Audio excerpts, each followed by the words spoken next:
రాజేంద్ర ప్రసాద్ గారు డేవిడ్ వార్నర్ని దొంగ ఇంకా పక్కన కొన్ని వార్డ్స్ పెట్టి మాట్లాడాడు ప్రీ రిలీజ్ ఈవెంట్లో. అదైతే చాలా వరకు తప్పు. ఎంత పెద్ద యాక్టర్ అయినా సరే అవతల వ్యక్తికి తెలుగు రాదు. అక్కడ డేవిడ్ వార్నర్కి తెలుగు అసలు రాదు. ఆ టైంలో ఏం చేయాలి? నార్మల్గా మాట్లాడాలి. ఒకవేళ తనకి తెలుగు వచ్చి ఆ మాటలు కనుక అర్థమై ఉంటే పక్కాగా అక్కడే రియాక్ట్ అయ్యేవాడు.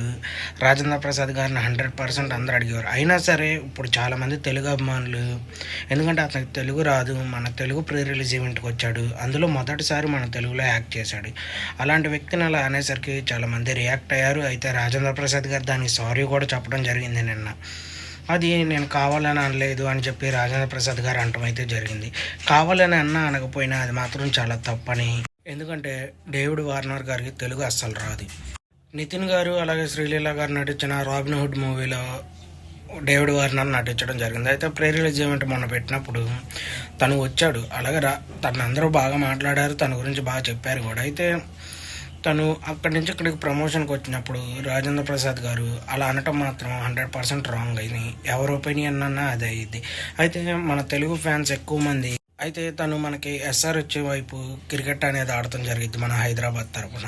అందుకని తను అభిమానించే వాళ్ళు మన తెలుగులో కూడా చాలామంది ఉన్నారు. అలా అన్నప్పుడు చాలామంది సోషల్ మీడియాలో వైరల్ చేశారు.